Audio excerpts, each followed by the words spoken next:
Neyyar dam മരക്കുന്നത്ത് പ്ലാവ് കടപുഴകി വീണ് വൈദ്യുതി പോസ്റ്റ് തകർന്നു. നെയ്യാർ ഡാം മരക്കുന്നം ചന്ദ്രലേഖ ഭവനിൽ ജില്ലാൾ താമസിക്കുന്ന വീടിന് സമീപം പൂജ നടത്തിയ അമ്പലത്തിന്റെ മുകളിലൂടെ സമീപത്തെ പുരയിടത്തിൽ നിന്നിരുന്ന പ്ലാവ് കടപുഴകി വീണു. സംഭവത്തിൽ ഇലക്ട്രിക് പോസ്റ്റ് ഒടിഞ്ഞു മാറുകയും പ്രദേശത്തെ വൈദ്യുതി ബന്ധം നിലയ്ക്കുകയും ചെയ്തു. സമീപത്ത് 3 വീടുകളിലായി കുടുംബാംഗങ്ങൾ ഉൾപ്പെടെ 8ഓളം പേർ താമസിച്ചിരുന്നുവെന്നാണ് വിവരം. ശക്തമായ മഴയും കാറ്റും ആരംഭിച്ച സമയത്ത് കുട്ടികളടക്കമുള്ളവർ സുരക്ഷിതമായ അടച്ചുറപ്പുള്ള വീട്ടിലേക്ക് മാറിയിരുന്നതിനാൽ വൻ ദുരന്തമാണ് ഒഴിവായത്.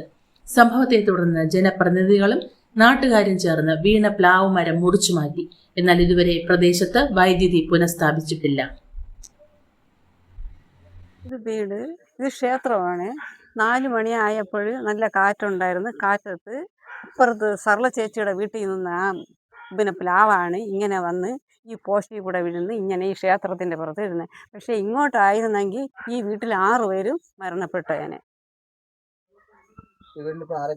ഈ വീട്ടിൽ എൻ്റെ മോളും 2 കുട്ടികളും ഭർത്താവും ആ വീട്ടിൽ അപ്പം അവിടെ നിന്ന് എൻ്റെ മോൻ്റെ ഭാര്യയും 2 കുട്ടികളുമായിട്ട് ഈ മഴയത്ത് ഇങ്ങോട്ട് വന്ന് ഇവിടെ ഇരുന്ന്. അപ്പോൾ അവിടെ ഇരിക്കൂല. അവിടെ 2 മരങ്ങളൊക്കെ നിൽക്കുന്നുണ്ട്. അവിടെ 2 മരങ്ങളൊക്കെ നിൽക്കുന്നു അപ്പുറത്തുള്ളവരെ. ആ മരങ്ങളൊക്കെ നിൽക്കുന്നുണ്ട്. കൊച്ചുങ്ങളെ ഇവിടെ കൊണ്ട് നമ്മൾ ഇരുത്തിയിരിക്കും. അങ്ങനെ ഈ പോസ്റ്റ് എന്തായിരുന്നാലും ഈ പ്ലാവ് അവിടെ നിന്ന് വരാൻ വന്നാൽ ഈ കാറ്റടിച്ചപ്പോൾ തന്നെ കൊച്ചുങ്ങളെല്ലാം ഇപ്പുറത്തായി. ആയോടും കൂടെ ഈ പോസ്റ്റ് വന്ന് ഇങ്ങനെ വീണ് എന്തോ നല്ല ദൈവത്തിൻ്റെ ഒരു കാരുണ്യം കണ്ട് ഈ ക്ഷേത്രത്തിലെ ഈ അമ്മച്ചി ഇവിടെ ഉള്ള കാലം കൊണ്ട് എൻ്റെ കുട്ടികൾ നിരക്ഷപ്പെട്ടു. അല്ലെങ്കിൽ ഇതോടെ എൻ്റെ കുട്ടികൾ നശിച്ചേനെ. പൂജയും കാരണമൊക്കെ ഉണ്ട്. ഞാൻ തന്നെ പൂജ ചെയ്യുന്നത്. ഞാൻ തന്നെ എല്ലാ ദിവസവും പൂജയും കാരണമുണ്ട്. രാവിലെ വിളക്ക് കത്തി, വൈകുന്നേരം പൂജയും കാരണമൊക്കെ ഉള്ളത്. പക്ഷേ ഇന്ന് ചൊവ്വാഴ്ചയായിട്ട് എനിക്ക് നട തുറക്കാനും പാടില്ല, വിളക്ക് കത്തിക്കാനും പാടില്ല. പിന്നെ അവരുള്ളതുകൊണ്ട് ഞങ്ങൾ ഇന്ന് രക്ഷപ്പെട്ടു, എൻ്റെ കുട്ടികൾ ഞങ്ങളില്ല.